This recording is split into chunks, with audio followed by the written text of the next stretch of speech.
Sir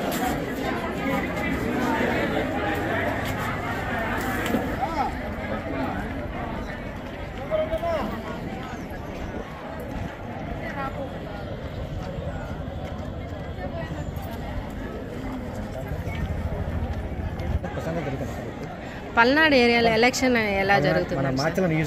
Palnadu ఏరియాలో election ఎప్పుడూ ఇబ్బందికరంగానే ఉంటుంది. ఈరోజు కూడా ఉదయంనే రెంటాల్లో ఒక ఐదుగురు మంది మీద దాడి చేయటం జరిగింది వైసీపీ దుర్మార్గపు నాయకులు. తర్వాత మళ్ళీ పోలింగ్ ఏజెంట్లను కూర్చోబెట్టడం సజావుగా ప్రస్తుతం అయితే నడుస్తూ ఉంది. మధ్యాహ్నం తర్వాత పరిస్థితులు మారిపోవచ్చు. పోలీస్ శాఖ అప్రమత్తంగా ఉండాల్సిన సమయం మధ్యాహ్నం తర్వాత సాయంత్రంలోపు గొడవలు జరుగుతాయి కాబట్టి పోలీస్ శాఖ ఎక్కడికక్కడ చర్యలు తీసుకోవాలి. హైలీ సెన్సిటివ్ నియోజకవర్గంగా గుర్తించిన ఈ చోటనే మరి ఈరోజు ఇలా జరుగుతున్నాయంటే గతంలో పోలీసులు ఏదైతే ఎక్కడ ఫోర్స్ ఉండాలి ఎక్కడ ఫోర్స్ ఉండకూడదని నిర్ణయించే క్రమంలో అవసరం ఉన్న చోటనేమో ఫోర్స్ని తగ్గించారు. ఈరోజు ఫోర్స్ ఉండాల్సిన చోటనేమో ఫోర్స్ లేకుండా చేయటం మూలంగా మేజర్గా ప్రాబ్లమ్స్ వస్తూ ఉన్నాయి. ఇది భవిష్యత్తులో కూడా దృష్టిలో పెట్టుకోవాలి. మరి ఇటువంటి అధికారులు ఉన్నంత వరకు కూడా ఈ ప్రజాస్వామ్య వ్యవస్థ బాగుపడదు.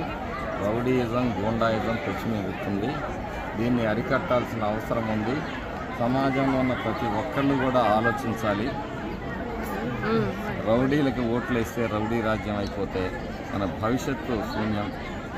అభివృద్ధి అరాచకం రెండు ఒకప్పుడు 20 సంవత్సరాల క్రితం గొడవలు కొట్లాలు ఎక్కువగా ఉన్నాయి కదండి పల్నాడు ఏరియా లాంటి. ఇప్పుడు మళ్ళీ ఎందుకు స్టార్ట్ అయినాయి అంటారు? గత 5 సంవత్సరాల నుండి ఎక్కువైనాయి. ఈరోజు గెలవలేము అనే ఉద్దేశంతో వైసీపీ నాయకులు అరాచక శక్తులను ప్రోత్సహిస్తూ గొడవలు ధనబలంతో లేకపోతే రౌడీజంతో గెలవాలనే ప్రయత్నంలో భాగంగానే ఇక్కడ గొడవలు ఘర్షణలు అన్నీ జరుగుతూ ఉన్నాయి. కాబట్టి దాన్ని ప్రజలు గమనించాలి. రౌడీజం కావాలా అభివృద్ధి కావాలా అని.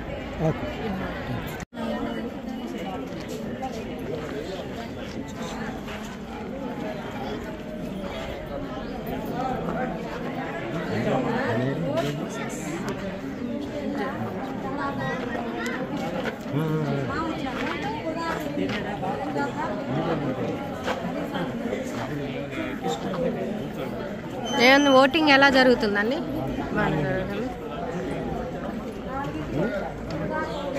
ఛానల్ ను సబ్స్క్రైబ్ చేయండి, లైక్ చేయండి, షేర్ చేయండి.